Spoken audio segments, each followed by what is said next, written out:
Hello, everyone, and welcome to the Sports Grid Fantasy Football Podcast. You also might be listening to this on the RotoGrinders Daily Fantasy Football feed because this is the Gillcast, Week 7. I'm Davis Maddock, joined by Sammy Reed and Nate Noling for the Gillcast. I guess spoilers, just another week of absolutely owning the nerds.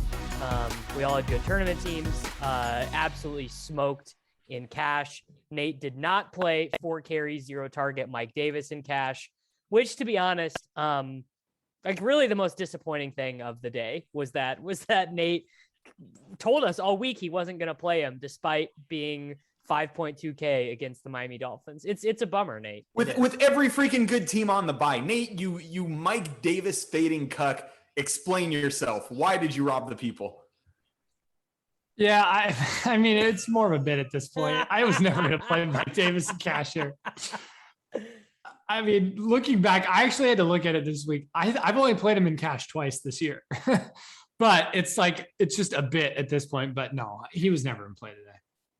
Will he ever be in play again for you? Is this it? Have you cured yourself of Mike Davis-itis? I don't play like that. Like someone's dead or, I mean, it's a week by week. If he gets to a price point, if Patterson gets hurt, I guess. Yeah. Or if he gets to a price point where he's worth it, like Mike Davis would not be playable right now for 4,000 DraftKings dollars. Yeah, he got 4 carries and 0 targets. And 0 targets. If him and Brandon Bolden are the same price, you're just smashing Brandon Bolden, dude. Right? Bolden. Yeah. I'm looking at it right now. Bolden, 4th highest scoring running back in the main slate. Bolden got passing work. I mean, this dude got how many targets did he have? I mean, he at least I know he had 5 receptions on 1 drive. So I don't know how many total targets he got, but I know that happened. I mean, this was an absurd day of football. Like, I know my teams were good, but I really was not enjoying watching the football as it was happening, to be honest. No, I had a bad time. I had a bad time all day, and I won. That doesn't make sense.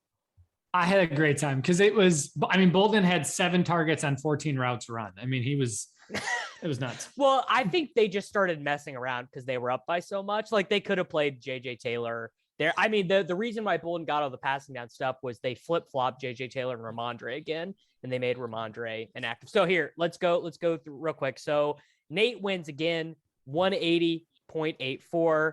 I got second, 166.18. Whirling Dervish, Sammy Reed, 153.3.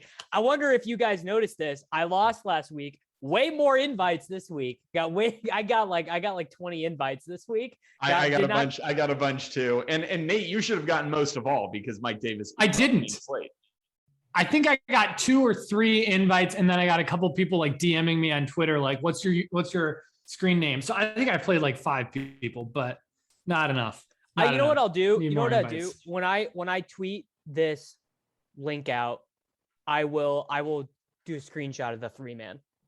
That's a good idea. I did have some guy DM me sometime during the week, and he said, "Enjoy the Gillcast. Can you send me a head-to-head on DK because I can't figure out how to send invites?"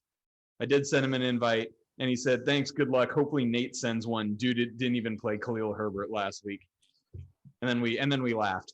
Yeah. Oh man, Khalil Herbert. By the way, Sammy, you said a lot of dumb shit in our group chat this week. Like what? Like that you wanted people to play Herbert against you when he got 23 touches in the bonus. Yeah, buddy, I wasn't the one who said DeAndre Swift was the worst play of the week or whatever you said. I just said, yeah, Davis, you had relative, but I gotta eat it. I gotta eat it. Yeah, I gotta eat it. So this is my thing on Swift.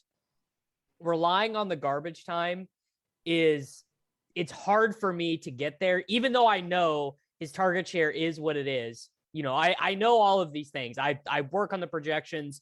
I put Swift stuff in there, when Swift is in optimals, whatever, maybe I'll consider him, but it's just hard for me to rely on the garbage time. But of course, if you score a 62-yard touchdown on the first play from scrimmage, you don't need garbage time. So I was definitely wrong about Swift this week. Got to eat it. This is how you take an L gracefully, Nate. I was wrong. I was wrong to say that Swift was not a good play. You said he was egregious, but Yeah, and you no. out in capital letters and put a space in between each letter, so it was just EGRI.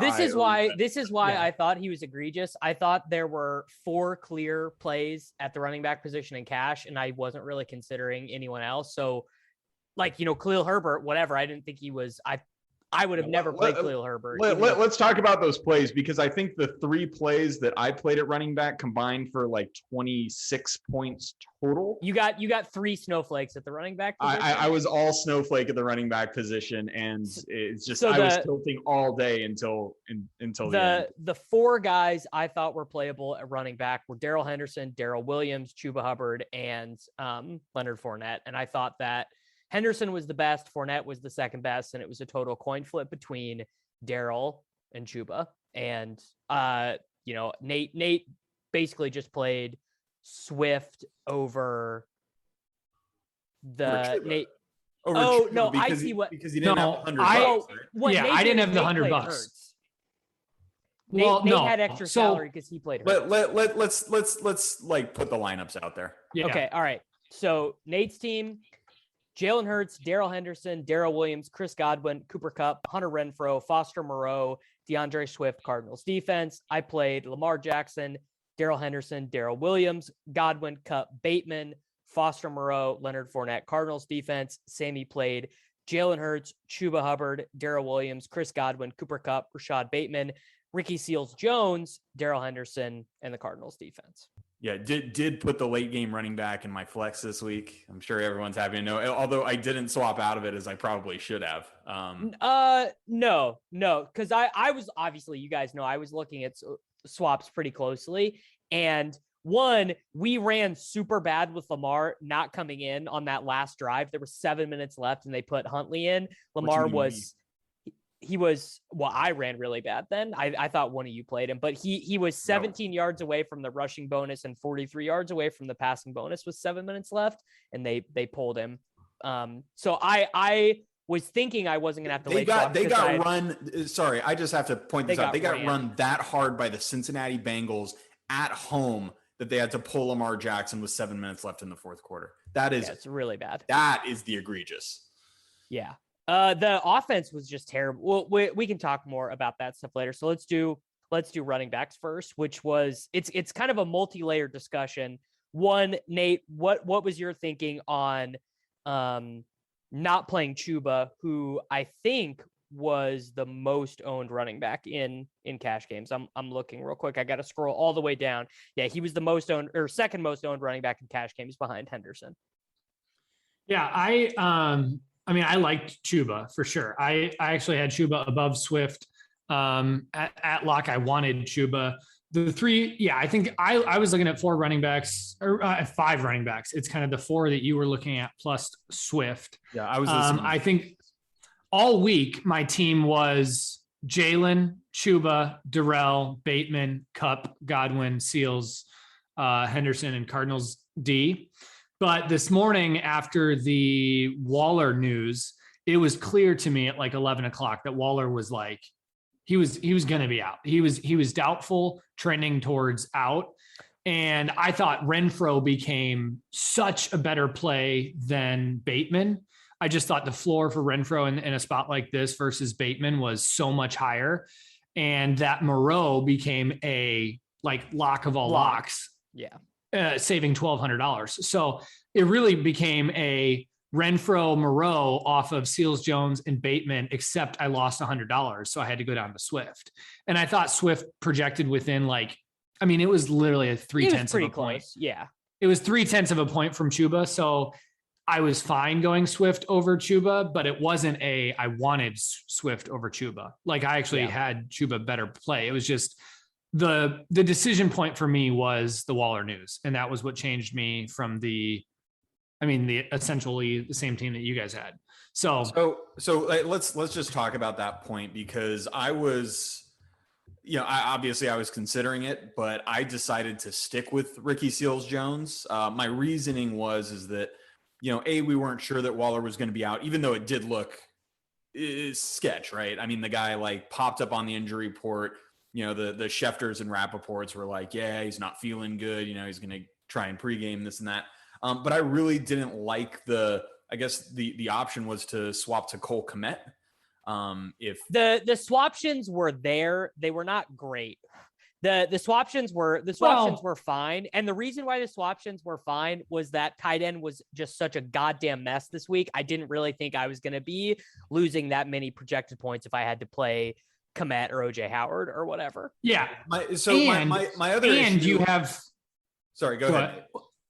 And the other thing about that team is if you play that team, the only early lock that you had was Darrell Williams. So your whole lineup could have been moved around based changed on information. Well, you could have looked at ownership from the earlier games. You could have pivoted off Hurts to Stafford. I mean, you could have literally done anything. It wasn't just the tight end pivot. It was you had so much more information to build your lineup.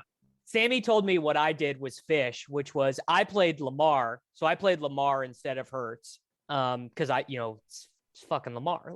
Lamar was terrible today. His team got boat raced and he got 23, which actually is the same thing that happened to Jalen Hurts. The same thing that happened to Hurts. He's awful. Same thing that happened to Boat Hurts. raced, yeah. I'm not saying I'm not going to be playing Hurts was bad, but just for me in my head, I'm like, Lamar's $400 more. I should probably just play Lamar. But what I did that Sammy said was bad was I played, because I much like Nate, I had Darrell Williams for literally the same thing that happened to Nate. I had Darrell Williams for 16.2 points, and I had Hubbard for 15.8 points. So it was a total coin flip.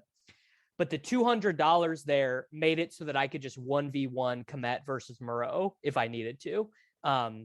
And Sammy was Sammy literally. So in practice, what this means is you left $500 on the table. And yes, I did. But think that was fish. I continue to think it's fish. I think that's mentally weak logic, because if I just sent a lineup with Kmet in it, you would have been that's fine. But no, I would not have. That is incorrect. Kmet I actually don't know where this week. Yeah, I actually don't know where I stand on this. Normally, I would agree with Sammy, but I actually do think that because of the way that salary works, it actually ends up being a bias against you where you feel the need to use it all, even if it's not an optimal construction. I had Darrell for more points and Moreau for more points. Yeah. Davis almost played suboptimally just to use the salary. And I think, Sammy, that's what you're saying would have been sharper. And in this instance, I don't think it was. And I also just what I'm saying. I'm saying if you've built a lineup that you think is optimal with $500 left on the table, you should tear that bitch down and rebuild it. That's what I'm saying. But what was I going to do? Because I was never playing. I mean, I think what Nate did playing Renfro was fine, but I felt pretty strongly about playing Lamar. So the only other thing that I could have done would to be what Nate would have done, which was play Jalen Hurts and play Renfro over Bateman. And I mean, to be I don't know, I think everyone played fine this week, so I'm not trying to dunk on anyone, but I think not playing Bateman at 3,400 was I don't want to say bad, but I don't think it was good. I think Bateman. No, I get why Nate did what he did, because Renfro is just a far safer player. Yes. I mean, he just gets these low ADOT targets. They go out of their way to get him the ball. In a way, he's generally not going to disappear from the game in the same way that Bateman certainly can. He got 6 low ADOT targets last week. Great. But would you be surprised if he went 0 for 0 on 2 targets this week? I wouldn't have. No, I like the passing volume is not there. Yeah, I liked Bateman and I played Bateman, but I think that what Nate did was sharp, and I liked getting Renfro in there. Dude, so. the Lamar has had more passing attempts per game than Joe Burrow. I don't buy the idea that the Bengals are a low volume passing offense. I haven't said.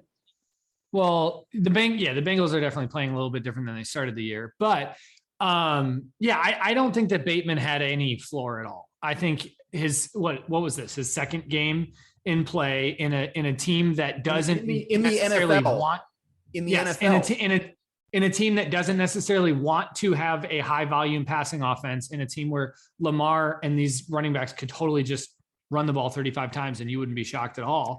That's where I disagree. I think the fact that all these running backs are so bad now means that the time of the Ravens running the ball that often is, and we have this change in our projections. I don't want to speak for other people who do projections, but I am seeing compared to years past, I'm seeing way higher ceiling projections and median projections on Mark Andrews, on Hollywood Brown, even on secondary guys, because the run pass ratio for Baltimore is shifting because these running backs are so bad that they don't want to run. Well, and I don't know if you guys read I think it was on the Ringer, their article, it was either this week or last week, about how Lamar's deep passing efficiency has been so amazing this year, like how he's really stepped up as a player in terms of his deep passing, and Baltimore's taking advantage of that and putting defenses in a real bind with their safeties, right? Do they try to stop the run with Lamar? Well, now he can go intermediate to Andrews. If they try to take that away, he's actually just been so good throwing deep to like Hollywood and Bateman and Andrews that you're really like putting teams in a bind. Now, obviously they got blown out by Cincinnati, so who knows, but he has been a great downfield passer this year. Yeah, but Bateman wasn't running downfield. We have no idea who Bateman is and what he is for this offense. So to assume that he's going to get these downfield. That's not true. He's just playing He's just playing Sammy Watkins' position. I'm hesitant. No, I don't think we had enough data going into this game. I agree with Nate. We didn't have enough data going into this game to know. Like I said, I played Bateman. I thought he was a strong value, but when we're talking floor and cash games, I thought it was sharp that Nate went up and got a guy who was not going to give him zero. Yeah, the Renfro-Moreau thing versus the Renfro-Moreau floor versus Bateman and Ricky Seals-Jones floor is significantly different. I was never playing Ricky Seals-Jones. I mean, I don't like. You don't like playing a tight end who gets 100% of the snaps at 3,500? Because I just didn't like what it did. I didn't like what it did to the teams. I mean, I had Ricky Seals-Jones projected for a 20% target share, which is really aggressive for a tight end, and he still really was not getting into optimals for us because. Honestly, looking back on it, looks bad now, but it's because OJ Howard and Cole Kmet were feeding into all these teams. Well, Ricky Seals-Jones was a good play at his price, and he was fine. So here's the other part that I was a little rocky on, and this comes down to like my lack of knowledge about kind of the Raiders depth chart, right? They have no other tight ends.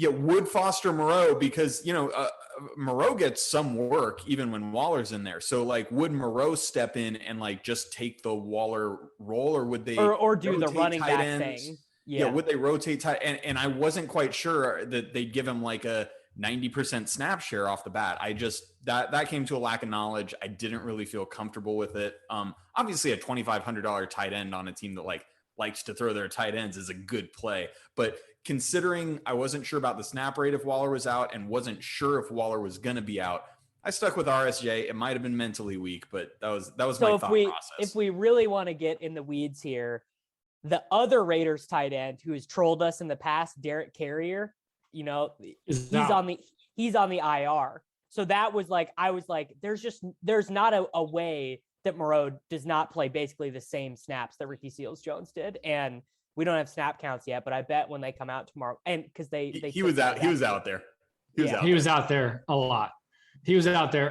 And I don't know. It was just Darren Waller wearing number 87, and he's 2.5, and I didn't play him. Like, it's just so bad. This is your brand, Sammy. This is your brand. Playing, buddy. My tight end brand is in shambles. Like this is Ross Dwelly on the Raiders, dude. What are you doing? Oh my God, yeah. The interesting thing wasn't. It wasn't that I played Foster. It was what was I going to do if Waller was in? That was like all the morning or all the early slate. I had a couple different plans. What was your plan? Well, I had like 4 or 5 different teams built, but then I was just looking. I kept on looking at just ownership of what the early slate was owned, and everybody was bombing. So I had so many outs. Like if I felt like I was behind, even Ridley, who was owned, I think he got like 17 maybe. Yeah, and most of his were at the end. He got 26 yards, I think. Yeah, but running backs had like more than double digits in the early slate. So I was sitting there going, I could just throw out a tournament lineup at this point if I needed to, like if I was behind, because I only locked one guy in the early slate. So even if Waller was in, there was so many options in this late slate. I can't remember the last time we had a slate that was this separated, where the afternoon slate was so bad. So much better. I wish Waller was in, and you guys had pivoted to like OJ Howard. because OJ. I probably would have. So that OJ was Howard was so bad. My swap was either straight up to Cole Kmet because I had the 500, or it was getting up to OJ Howard and going from Fournette to Brandon Cooks, I think. Oh my God. Yeah. I love you, Davis. I don't want you to lose money, but like that would have been epic. I could have played Swift though too. Either you way. wouldn't have played Swift. You could have done anything. You could have done anything. You could have gotten up to Brady. You could have gotten Brady Evans. You could have gotten. If you felt like you were behind, you could have done one thing. If you felt like you wanted to go with the chalk, you could have done one thing. You know what? If I really felt that I was behind, and luckily I didn't, I would have played Henry Ruggs. Ruggs would have been the guy if I really felt that I was chasing. Yeah. Like I said that going in. It was like the part of the reason I liked it was that you could swap to Ruggs, who, obviously can get there on like 3 targets. Yeah. You could have gotten, I probably would have gotten off Cardinals defense to get down to Kmet and kept the rest of my build because I felt so confident about the guys. I can't remember the last time I felt like this confident about a receiver, but Kupp was, I think I had him in 100% of my tournament lineups as well. He was just so clearly like, everything about Kupp's in this spot, it was just unfadeable to me. And I had he broke pretty much everything that I have of like his expected ownership to what it should be. It was like, you have to play him in every. When we flipped over in the afternoon games and I asked what he was owned and you're like 25%, I'm like, holy shit. That was insane.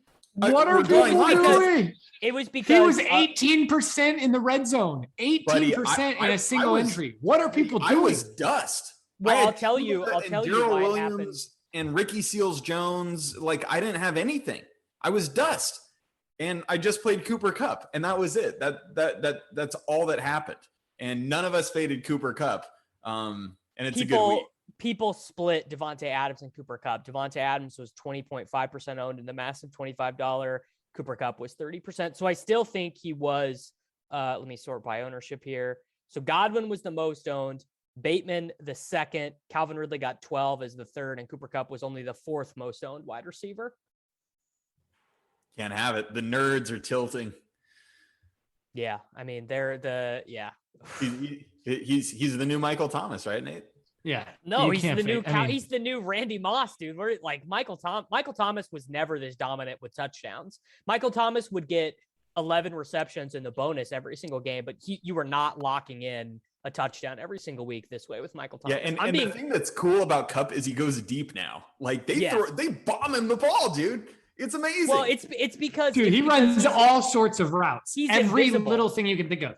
He runs running back wheel routes. He runs deep routes. He runs slants. He runs all over the field. He runs the Eric Decker touchdown play. Yes. He runs everything. Except they literally called a play and put him in the running back position next to Stafford, and then he ran a running back wheel route.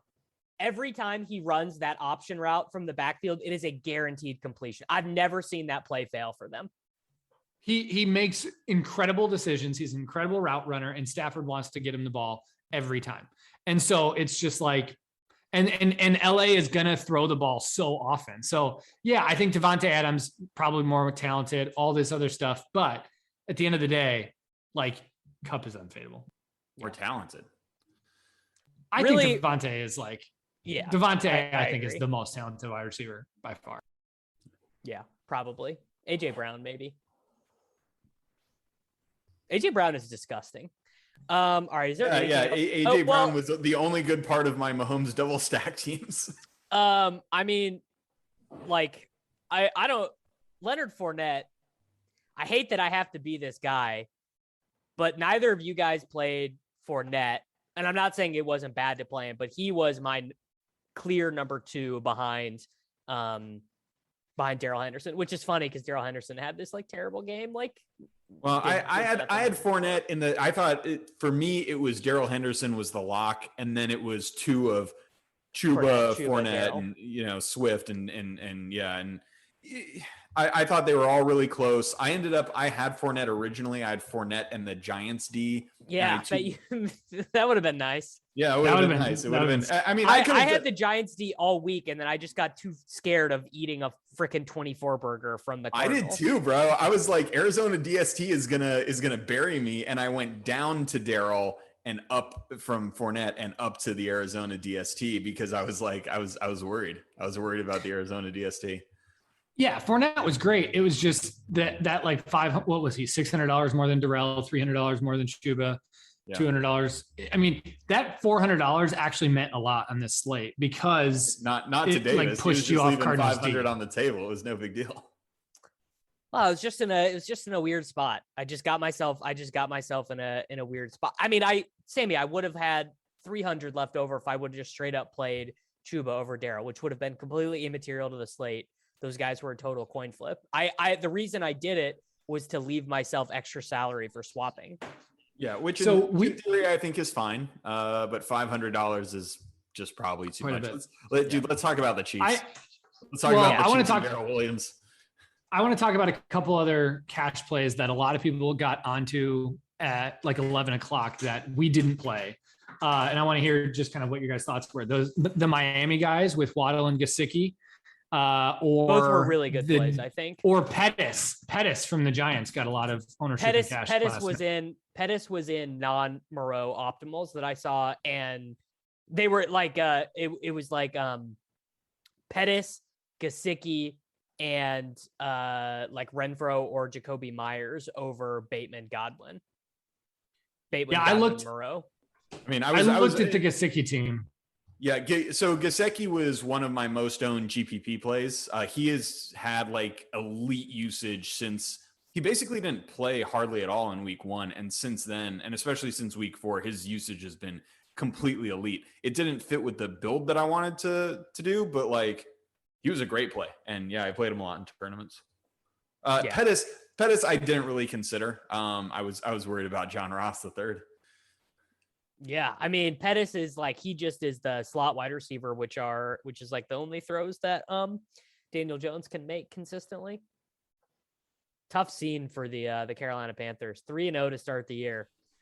People were touting their Super Bowl futures that they got. Oh my God! Well, let's talk about Chuba for a minute because Abdullah was active, and we were talking a little bit before lock about does that affect Chuba's outlook? During the game, it actually didn't. But like, how did you guys approach that? That was what made me feel comfortable playing Darrell instead. It was just because Rodney Smith was coming off the practice squad, and really it was the Cowboys game. He really influenced Chuba's playing time, and then when he went back down to the practice squad, it did the reverse, and Chuba was playing way more, and so. Just the threat of that being there when a backfield goes from 2 guys to 3 guys, we knew the Chiefs were just going to be 2, which is why I felt a little bit better about Darrell. But it actually ended up being just Royce Freeman. Royce Freeman was the one who took 50% of the work from Chuba. Chuba actually split with Royce. Royce ran more routes than Chuba. Royce ran 21 routes to Chuba's 18. And then Royce saw 45% of the snaps and Chuba saw 53. Like it was I just think that's just because the game was completely it was. Chuba was playing more as the game went on. Like he ended up, he had a great first quarter, and I think he had like 9 rushes and 2 catches at the half, and you're just like, okay, this is good. And then it just completely fell apart for Carolina, and they just literally couldn't do anything but 3 and out and turn the ball over. Yeah. It was just, that was frustrating because I had some Chuba and some seasonal stuff, but overall, I thought the running back position was pretty close with those 4. I don't think if you played one of those guys, I don't think you made a mistake. How many times am I going to watch one of these dusty Ravens running backs score a touchdown when Lamar gets them down to the 1-yard line? Like how many times am I going to be? Lamar had the bonus, and then it got called back by penalty. And then Joe Mixon scores a 28-yard rushing touchdown, and Samaj Pirine scores like a 48-yard rushing touchdown, and that's just it. And it's just over. Well, as a man who is forced to play Devonta Freeman in like 2 seasonal leagues this week because of buys, I wasn't angry about it. I was like, oh yeah, there's D Free. Good to see him out there limping around. It's great. All right, we're burying the lead a little bit. Let's get to Davis. Davis, I think it's time for you to take a W. You had a smash. You had a smash tournament team. Let's go, Davis. Yep. So I did. I had a really good tournament team. Let me find it. So it was a Matthew Stafford double stack in the $50 red zone single entry. Matt Stafford, Fat Len, Darrell Williams got 8, not great. Cooper Kupp, 3 touchdown. Mike Evans, AJ Brown with 30, Foster Moreau with 18, Van Jefferson with 14, and the Cardinals defense with 11. Lennon had a chance to do it for me. Got a carry from the 1 yard line, lost 3 yards. Got a target in the end zone and just didn't come close to catching it. What it was like a $22,000 swing. Yeah, a 0.33 Bitcoin swing. That's brutal. Yeah, a $20,000 swing on that drop. But dude, that was a great. Yeah. Good team. Good team. Talk about your process and like putting it together. So having Evans was great. So I was telling you guys this morning, I was like running behind this. I went to the gym this morning and like kind of woke up a little bit late. So I was just like messing with seasonal teams and stuff. So I was doing tournament teams like 30 minutes before, which most of the time I have them set. And my 3 teams this week were Stafford double stacks, Brady double stacks, and Mahomes double stacks, which I thought was, pretty close to the optimal way to allocate. And I definitely thought that Mike Evans at what I expected to be like 8% ownership, what he was actually 10. I just thought he seemed a lot, basically the same range of outcomes to what Chris Godwin would be able to do. But, Godwin was probably the most owned wide receiver in tournaments. I know he was the most owned wide receiver in cash. Obviously you got to do Kupp with Stafford, and then Van Jefferson. It's just like, he basically runs the same amount of routes as Robert Woods. Woods just kind of gets, and Woods got more usage in this game too, but because there were not, like, I did not like that 5K range of wide receivers, like, Devonta Smith and Henry Ruggs and stuff. Like, they were fine, but I didn't want to like force my lineup around that. I would much rather get I just wanted Kupp and I wanted Mike Evans. So I was like, yeah, I'll just play Van Jefferson as the double. The thing that feels bad looking at this team is playing the 40% owned Arizona Cardinals defense. It's like one of the things we know is like, just do not play the defense that's most owned. And I don't think I would have, but I was messing around on FanDuel this week and I noticed that the Cardinals were the max salary there. They were 5,000 on FanDuel, and that kind of mentally weaked my head. I played the Cardinals on all of my teams. Actually, they were such an underpriced defense. Like, that's a defense that DraftKings it's almost like showdown logic, where when a price is so attractive, it actually makes them a worse play. And I think we saw that with the Cardinals. Like, I think at $2,000, thought experiment. If the Arizona Cardinals were $2,000 and they were going to be 50% of the teams in tournaments we're going to own them, I still think they're probably a fade, which means that I played bad, I think.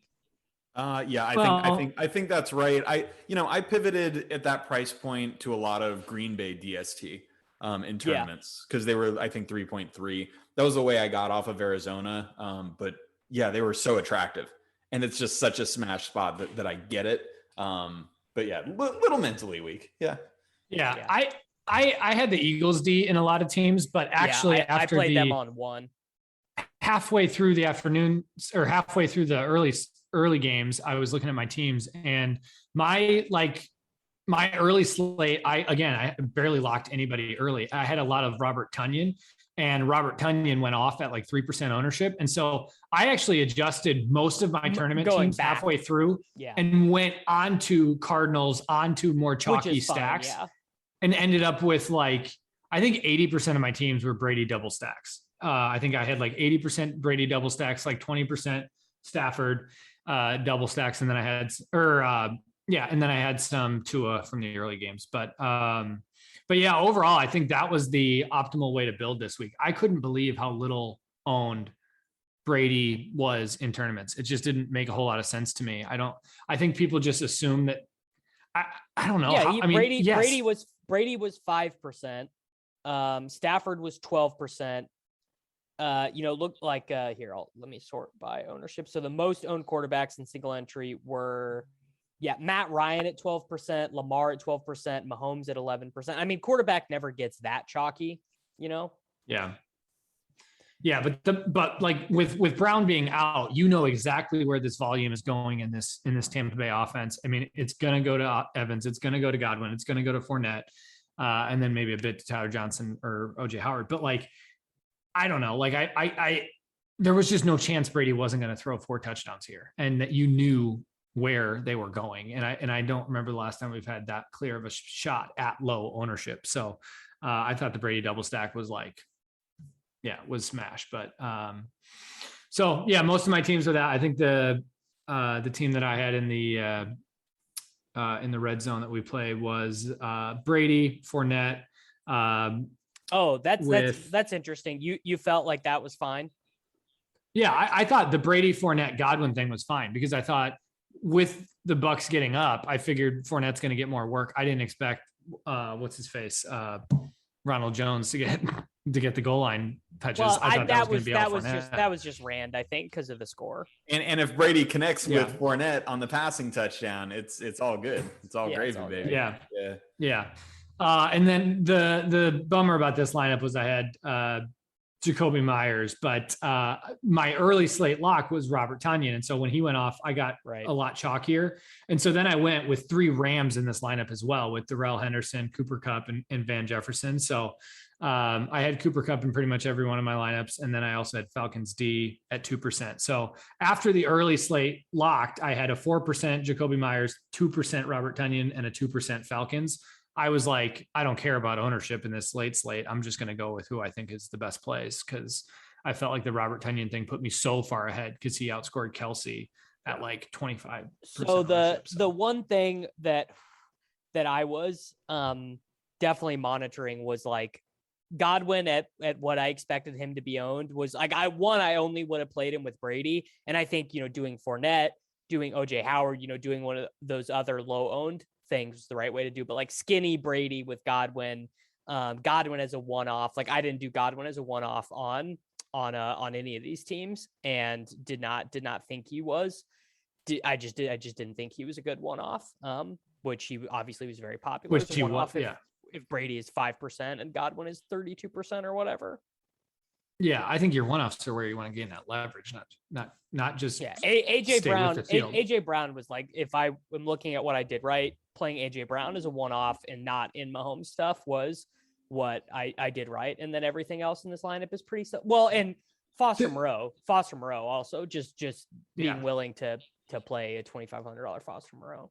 To me, the difficult thing in tournaments this week was the bring back discussion. This was the first time I've built my single entry teams without bringbacks. Yeah, I did 0 bringbacks. I didn't have anybody from Detroit, and Same. I didn't have anybody from Chicago. And it was the first time I built tournament teams in 7 weeks with that. And yeah, I don't know if that's optimal. I'm still new to tournament. Like, I mean, I had a good week. I finished like top 10% in most things, and then I think I had a sweat in like the Engage 8, but the 3 max stuff. But yeah, overall, I don't know if that was optimal this week or not. But yeah, Sammy, these Lions bringbacks have just been so dust, and the Bears bringbacks are even more dusty, and the Texans bringbacks are somehow even more dusty. So it was just like the Titans were the one massive spread where you wanted to bring backs, and then ended up that the Chiefs are fucking terrible. Yeah, the only stacks I thought you could build were the KC 10C game or the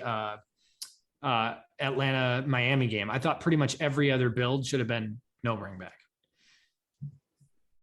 Would you run, Sammy? Let me take a look in the small red zone. Let's see. So I actually did. So I did a Green Bay double stack without a bring back. Obviously, this was a game where McLaurin smashed on the way back. Nuts. So yeah, unfortunate. But I did do Rodgers, Tonyan, and Devontae Adams on this team. I went chalky. So I thought that was fairly contrarian. I didn't think a lot of people would own a lot of Green Bay in that way. Well, the second guys especially. Exactly. I did play Darrell Henderson and Darrell Williams at running back. Brandon Cooks and Christian Kirk were my other receivers. Brandon Cooks as a one-off. Yeah, tough scene. Very tough scene. And yeah, it's not good, Chief. I did play Tyler Johnson in this lineup, and then the Patriots defense.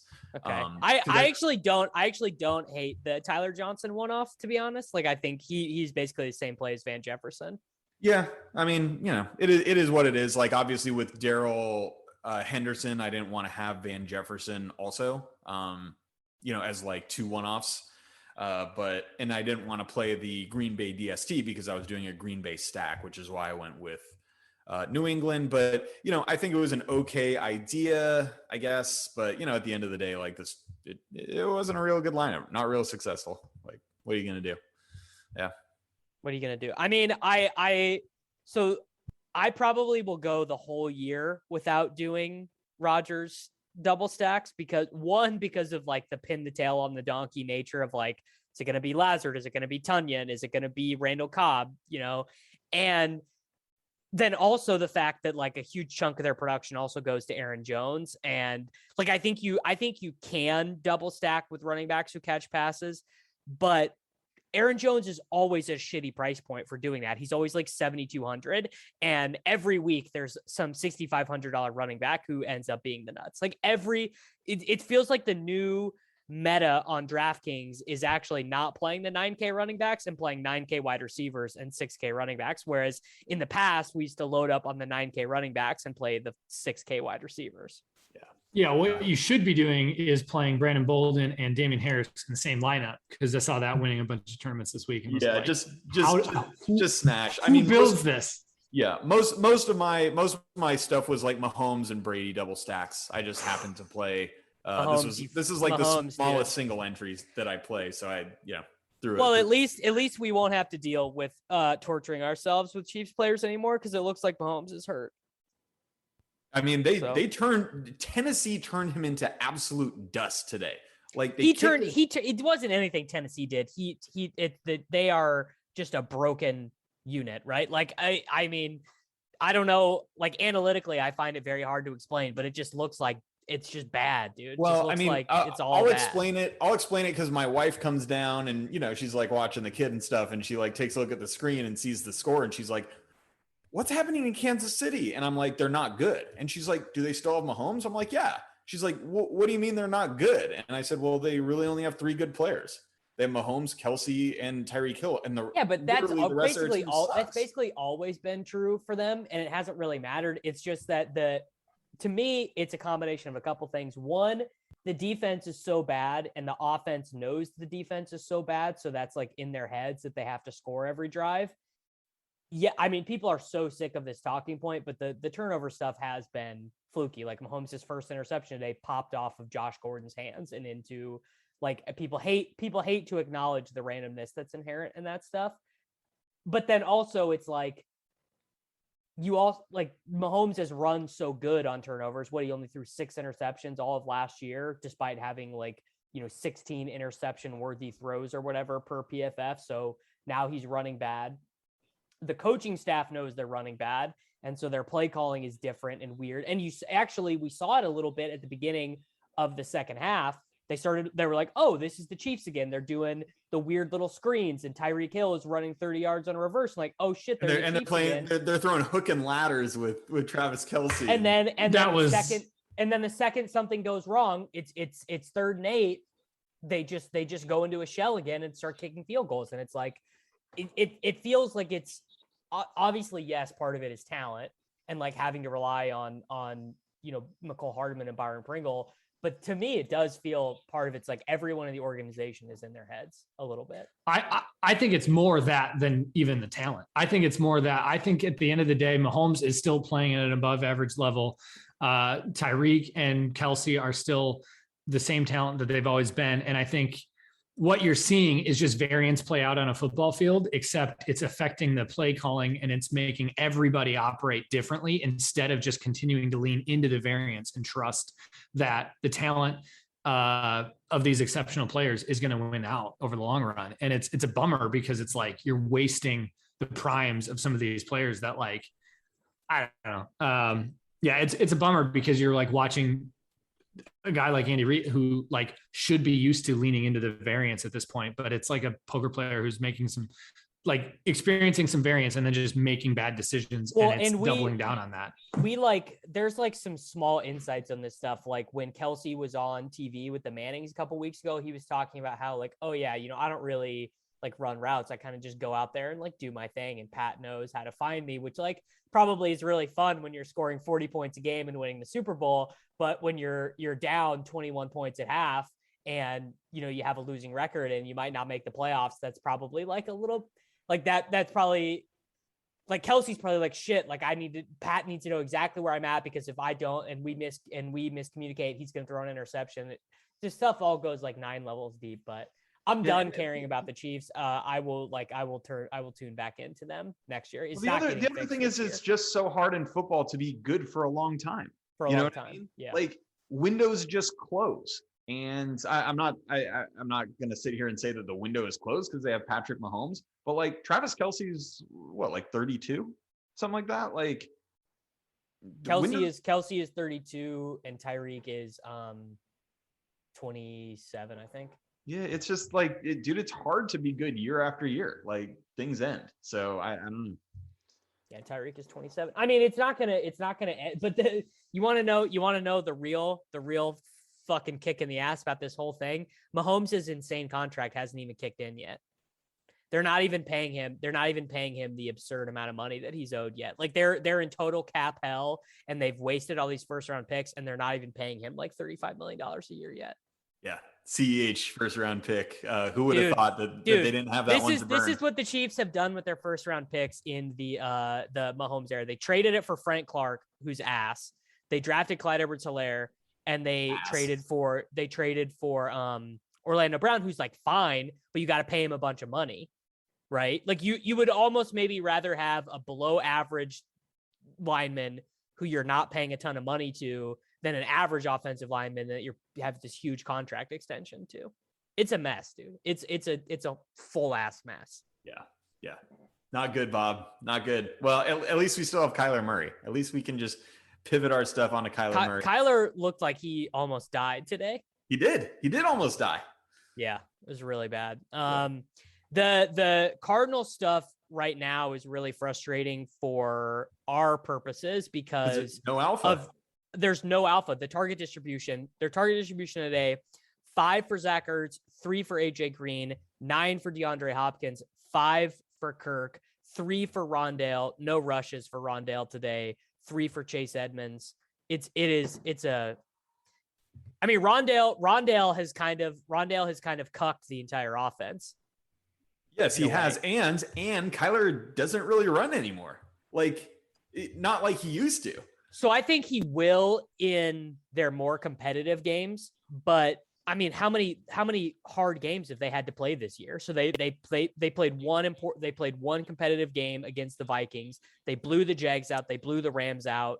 There was no threat they were ever going to lose to the 49ers. They were blowing the Browns out the entire game, and this game was not competitive from the kick. Now, when they play home to the Packers next week, I could see that being a spot where he runs a little bit more, or home to the Rams in December. I could see that being a spot, but because he's become so proficient passing, he just doesn't need to do it anymore. The one guy I feel comfortable with in that offense that is going to erupt is Chase Edmonds. I was going to say Rondale is going to erupt. No, Chase saw 70% of the snaps in this game. He only saw 2 targets, but he ran 25 routes. He matched Christian Kirk's routes. He was like I think he ran 3rd or 4th most routes and had 15 rushing attempts. I mean, he outsnapped James Conner like 4 times in this game, and I think he's the one to get all the touchdowns. Like it's just, I mean, yes, it's all variance. Yeah. Yes, it's all variance that makes you think that Conner is like the guy. They actually, like, all of the underlying stuff shows that Edmonds is the guy that they want. He's more talented. Like, there's going to be an eruption spot here for Edmonds, and everybody's going to be like, "Wait, he had 3 straight weeks of 70% snap share. How did we not see this coming?" Like, it's coming. I definitely made a Kyler, Nuke, and Connor double stack GPP team this week. Like I wanna have shares of Edmonds in GPPs. I mean, I think right now that's a fine way to play the Cardinals. I think you just pick one of AJ Green, Christian Kirk, and Rondale Moore when you're playing Kyler, and if you want to throw Edmonds in on a given week. But I just think you pick one of the. What do you think Rondale's doing? Rondale's out there for like less than 50% of the snaps and only running like routes on like 50% of passing plays. He's not the guy that you like. Yeah, I want think Rondale Kirk, as much as anybody. I think Kirk is, the number two. Kirk has the better role. Rondale has maybe slightly lower Rondale was probability 6th in routes run this week. 6th. Yeah, he was behind Zach Ertz, Christian Kirk, be Chase Edmonds, AJ Green, and fifth DeAndre. most weeks. But he has they give him the gadget stuff around the goal line, but then 2, I mean, we saw it against the Vikings. He just has more of the the absurd efficiency stuff that AJ Green and Christian Kirk. Buddy, Zach Ertz cucked him for the how amazing is Zach Ertz adding yards after the catch for the first time in his career? That was unbelievable. That was unreal. Good for the old Superflex team, Davis. We swapped for Darren Waller. Let's go, Zach Ertz. Love to see it. Is there a team with a bigger talent delta between like the guys who are getting the touches versus the guys who should be getting the touches? I mean, we have Zach Ertz, James Conner, and AJ Green getting like significant work. And then you have Chase Edmonds, DeAndre Hopkins, Rondale Moore, like who are now becoming like relegated. And it's like, what are you doing? I don't know. AJ Green's acquitting himself quite fine, I think. Yeah, I mean, AJ Green does not look, I mean, he looks fine. I mean, obviously you'd still rather the touches be going to Rondale, but I mean, let's see. Who do we have on bye next week? Week 8 buys. Who are we? There's only missing? 2 teams on bye, I think. Like this was the big week. Oh, thank God. Thank God Lamar can't do it to me next week. The Ravens are on bye. Congrats. Saved. Yeah. Congrats. I guess we don't have to keep checking for where Mike Davis is playing anymore. It sucks. Who do the Falcons play next week? Price them at 4-4 and I'm back in. Oh, buddy, they're home to the Panthers. Oh, snaps. Nate. $4,400 Mike Davis home to the Panthers is really going to tempt, Nate. It's time. I'm prepared to give back everything I just won. Yeah. Oh, that's so funny. Yeah. All right. I mean, I think that's it. Let's guys, buy some Bitcoin with our spoils, man. This new brand of our show is not as fun.